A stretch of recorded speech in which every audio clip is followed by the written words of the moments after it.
रात्रि हो या कोई भी व्रत हो, अक्सर हम साबूदाने की खिचड़ी, साबूदाने का खीर या फिर साबूदाने का बड़ा बनाया करते हैं और वही खाते हैं। लेकिन आज मैं आप सबके साथ शेयर करने वाली हूँ व्रत स्पेशल थाली।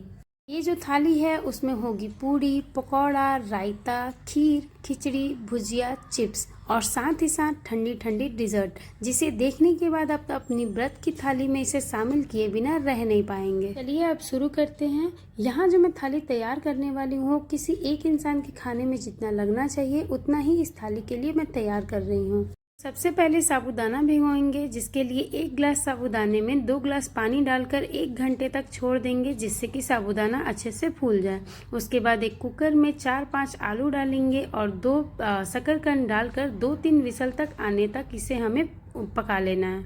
जब तक इस कुकर में सीटी लग रही है तब तक चलिए हम खीर की तैयारी करते हैं। आज हम यहाँ शकरकंद की खीर बनाने वाले हैं। शकरकंद की खीर आप लोगों में से बहुत लोगों ने खाई होगी, बहुत लोगों ने नहीं खाई होगी, लेकिन मेरे कहने पर आप एक बार ज़रूर बनाकर खाइएगा, आपको बहुत पसंद आने वाला है। तो मैं यहाँ शकरकंद को छीलकर अच्छे से धुल ली हूँ। उसके बाद इसे ग्रेटर से हमें ग्रेट कर लेना है।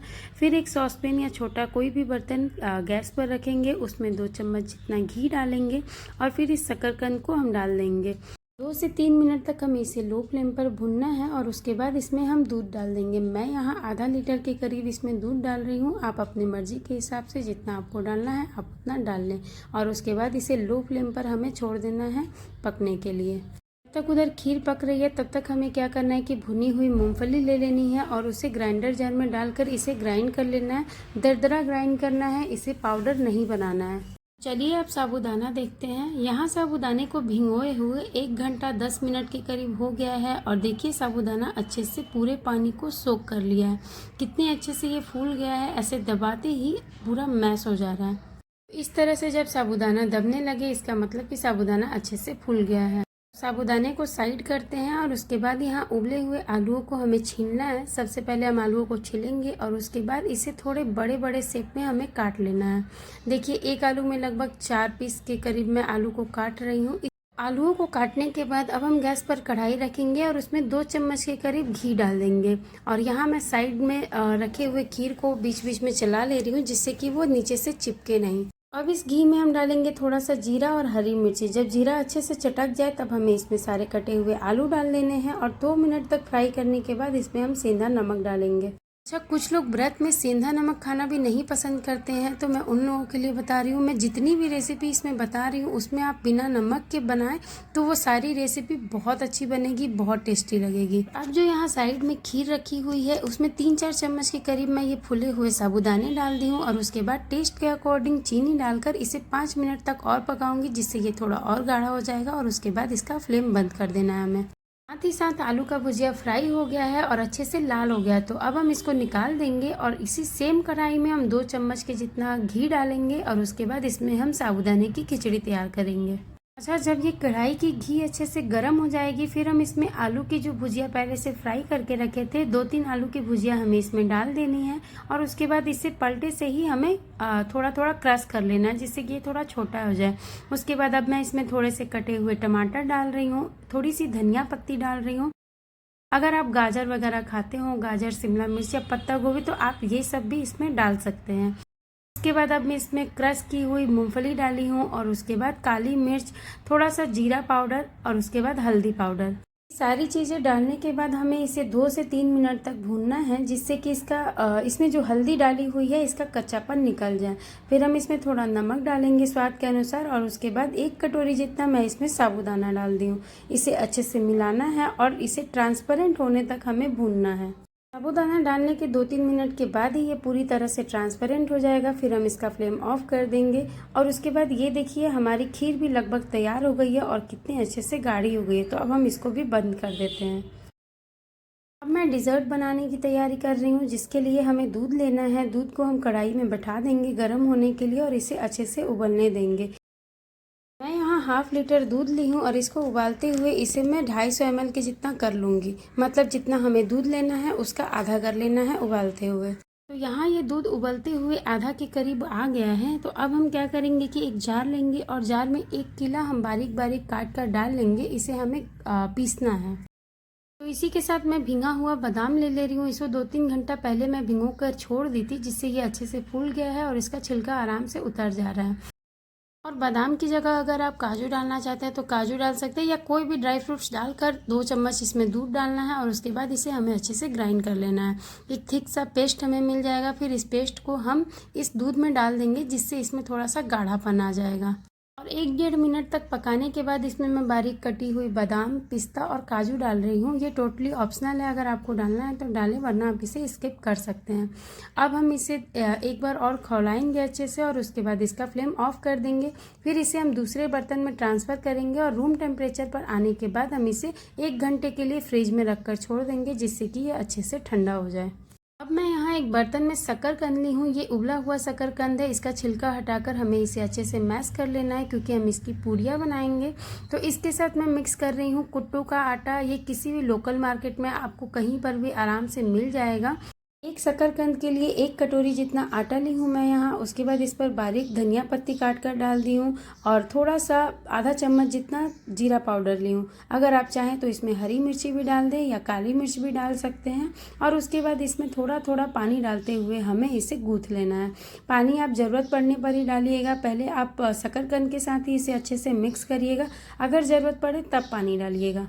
तो अब इस आटे को साइड में रख देंगे और 5-10 मिनट के बाद हम इस आटे की पूड़ियाँ बनाएंगे। तब तक हम साबूदाने के पकौड़े तैयार करते हैं। सबसे पहले भीगे हुए साबूदाने में मैं उबला हुआ आलू डाल रही हूँ। उसके बाद हरी मिर्च को बारीक काट कर डाल लेना है। उसके बाद हरी धनिया पत्ती डाल रही हूँ बारीक काट कर। अब मैं इसमें मसाले डालूंगी, जिसमें सबसे पहले मैं काली मिर्च डाली हूँ, थोड़ा सा जीरा पाउडर डाली हूँ, स्वाद के अनुसार नमक डाली हूँ। और उसके बाद ये जो क्रश किया हुआ मूँगफली था, उसका आधा मैंने बचा कर रख लिया था, उस मूँगफली को हमें इसमें डाल देना है। क्रश किए हुए मूंगफली से इस साबूदाने के पकौड़े में एक अलग सा टेस्ट आता है, थोड़ा क्रंचीपन आता है, इसीलिए हम इसको इसमें ज़रूर डालते हैं। अगर आप इसे डालना चाहते हैं तो डालें। इसके अलावा अगर आप कुछ और भी डालना चाहते हैं इस पकौड़े में, तो उसे भी आप आराम से डाल सकते हैं। तो अब इन सारी चीज़ों को अच्छे से मिलाएंगे और उसके बाद इसका थोड़ा थोड़ा हिस्सा हम उठाएंगे और अपने हाथों से इसे जिस तरह का शेप देना चाहें उस तरह का शेप इसे देकर हमें इसे तलना है। आप इसे चाहें तो डीप फ्राई कर सकते हैं या फिर इसे तवे पर सेक भी सकते हैं। मैं इसे डीप फ्राई नहीं करने वाली हूँ, क्योंकि बहुत ज़्यादा ऑयली हो जाता है वो। तो मैं आज इसे तवे पर सेक रही हूँ, क्योंकि व्रत में बहुत ज़्यादा तेल खाने का मन नहीं करता है, बहुत ऑयली मन हो जाता है और फिर दिक्कत होने लगती है। तो इसीलिए हम इसे तवे पर सेक रहे हैं। आप चाहें तो इसे तेल में फ्राई भी कर सकते हैं, सैलो फ्राई भी कर सकते हैं या फिर डीप फ्राई कर सकते हैं, आपकी मर्जी। आप जैसे इसे पकाना चाहते हैं वैसे पका सकते हैं। अब हम इसे तवे पर 2-3 मिनट के लिए एक साइड में सेकेंगे और उसके बाद इसे उलट पलट के अच्छे से क्रिस्पी होने तक सेक लेंगे, जिससे कि ये अंदर तक पक जाए। यहाँ ये पकौड़ा तैयार हो गया है, दोनों साइड से क्रिस्पी हो गया है, तो इसे मैं निकाल ले रही हूँ और इसी तरह सारे के सारे साबूदाने के पकौड़े मैं तैयार करूँगी। पकौड़े बनाने के बाद अब मैं रायता बनाऊँगी। तो इसके लिए मैं खीरा ली हूँ। खीरा को अच्छे से धुल कर इसका छिलका हटा ली हूँ। उसके बाद इसे ग्रेट कर रही हूँ। तो हमें इसे ग्रेट कर लेना है। आप चाहें तो गाजर का भी रायता तैयार कर सकते हैं या फिर आप फ्रूट्स के रायता बना सकते हैं। खीरा ग्रेट करने के बाद अब मैं इसमें दही डाल रही हूँ। उसके बाद इसमें स्वादानुसार नमक डाली हूँ और जीरा पाउडर डालकर इसे अच्छे से मिक्स कर ली हूँ। व्रत में अक्सर मैं दही का रायता खाया करती हूँ, जिससे कि पेट अंदर से ठंडा रहता है और बहुत आराम मिलता है। तो आप लोगों को भी मैं सजेस्ट करूँगी कि व्रत वगैरह करते हैं आप तो रायता ज़रूर खाया करें। अब मैं यहाँ ये आटा ले रही हूँ और इस आटे की पूड़ी बनाने के लिए मैं ये दूध के जो पैकेट्स हैं उस पैकेट्स को रख दी थी पहले ही, क्योंकि ये आटा बहुत गीला होता है, हाथ में बहुत ज़्यादा चिपकता है, तो हाथ से बनाना इसको थोड़ा डिफ़िकल्ट हो जाता है। तो अब क्या करेंगे कि इस पैकेट को 2 हिस्सों में कर लेंगे और उसके बाद छोटी छोटी लोई उठाकर इसको एक प्लास्टिक के ऊपर रखेंगे और दूसरे प्लास्टिक से इस तरह से दबाते जाएंगे, तो ये अपने आप आराम से गोल हो जाएगा। देखिए इस तरह से बिल्कुल धीरे धीरे हमें दबाना है, बहुत ज़्यादा प्रेशर देकर नहीं दबाएंगे, वरना फिर एक साइड से मोटा और एक साइड से पतला हो जाएगा। ये देखिए कितना परफेक्ट हमारा पूड़ी बेलकर तैयार हो गया है। तो अब हम इसको गरम गरम तेल में डालेंगे। तेल हमारा मीडियम फ्लेम पर गरम होना चाहिए, जिससे कि पूड़ी अंदर से सेक भी जाए और अच्छे से फूल भी जाए। इसी तरह हम सारी पूड़ियों को तलकर तैयार करेंगे और जब हमारी सारी पूड़ियाँ तैयार हो जाएंगी फिर हमने जो दूध जला कर रखा था फ्रिज में डिज़र्ट बनाने के लिए उसे निकालेंगे। अच्छी तरह से ये ठंडा हो गया है तो अब मैं यहाँ इसे विस्कर से विस्क कर रही हूँ। आप चाहें तो ग्राइंडर जार में इसे डालकर इसे एक बार ग्राइंड भी कर सकते हैं।